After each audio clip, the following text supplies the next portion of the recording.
যে বাংলাদেশ এর কারণে তারা ভেন্যু পরিবর্তন করবে, ভারতে খেলবে না, এটা হইতে দেবে না। তারা অপমান করবে ঠিক আছে, কিন্তু তাদেরকে কেউ অপমান করা যাবে না।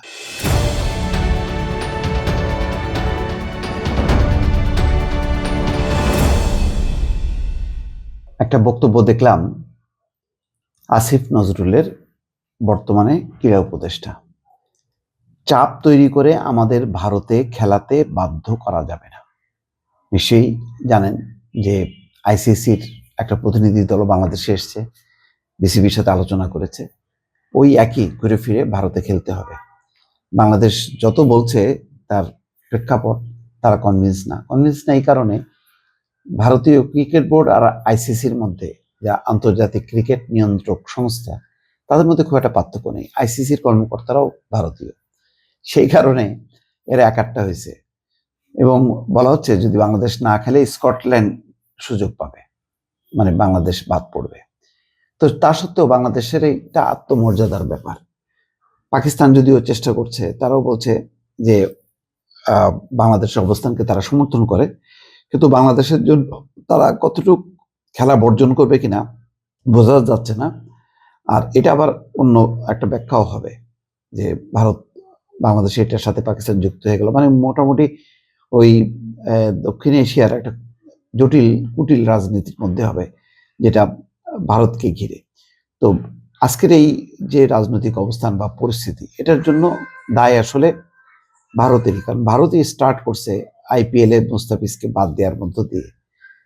তখনই বাংলাদেশ প্রশ্ন আসলো যে তাহলে মুস্তাফিজ যদি নিরাপত্তা ইস্যু থাকে, তাহলে টি-20তেও একই ইস্যু থাকবে। এটা এত শক্ত অবস্থান যুক্তি থাকার পরেও আইসিসি ভেন্যুটা সরালো না এই কারণে, ওই যে মানে এটা একটা প্রেস্টিজ ইস্যু নিল তারা, যে বাংলাদেশ এর কারণে তারা ভেন্যু পরিবর্তন করবে, ভারতে খেলবে না, এটা হইতে দেবে না। তারা অপমান করবে ঠিক আছে, কিন্তু তাদেরকে কেউ অপমান করা যাবে না। কারণ এটা আন্তর্জাতিকভাবে এটা মানে একটা প্রচার হবে যে ভারতের নিরাপত্তার অবস্থার কারণে বাংলাদেশ খেললো না। যেমন আগে পাকিস্তানকে তারা এইভাবেই চিহ্নিত করছে যে পাকিস্তানে এখনো যায় না, খেলতে যায় না। ভেন্যুটা দুবাইতে খেলে বা শারজাতে খেলে, কিন্তু পাকিস্তানে খেলে না। এটার মধ্য দিয়ে তার একটা কূটনীতি রাজনীতি, যে পাকিস্তানকে এক করে করা। ঠিক একইভাবে বাংলাদেশকেও একই পরিস্থিতির মধ্যে ঠেলে দেওয়ার পেছনে রাজনৈতিক কার্যকারণ আছে। 5ই আগস্টের ক্ষমতার পট পরিবর্তনে ওই আওয়ামী লীগ পরাজয়ের সাথে সাথে ভারতেরও একটা নৈতিক পরাজয় হয়েছে। সেই কারণে গত 1-1.5 বছর থেকে বাংলাদেশের সাথে ভারতের কূটনৈতিক সম্পর্ক ভালো হচ্ছে না। চেষ্টা চলছে মাঝে মধ্যে, কিন্তু সাবলীল হয়নি। এর মধ্যে তারা দীপু চন্দ্র দাস, তার মৃত্যুকে কেন্দ্র করে এমন এক পরিস্থিতি তৈরি করলো, মনে হচ্ছে যেন ভারতীয় কোনো নাগরিক, অথচ সে হিন্দু সম্প্রদায়ের মানুষ। তার উপর একটা অন্যায় জুলুম হয়েছে, তাকে মানে পুড়িয়ে মারা হয়েছে।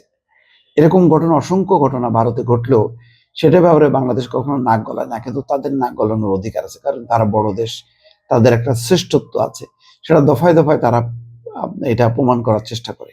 আর এতেই প্রতিবেশী যে দেশগুলো তারা ক্ষুব্ধ হয়, তারা এই দাদাগিরি পছন্দ করে না।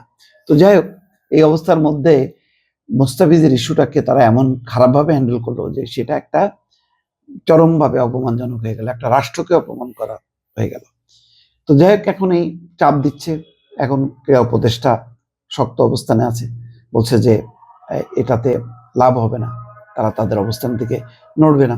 দেখা যাক শেষ পর্যন্ত কি হয়, এখনো মাসখানিক বাকি আছে। দর্শক।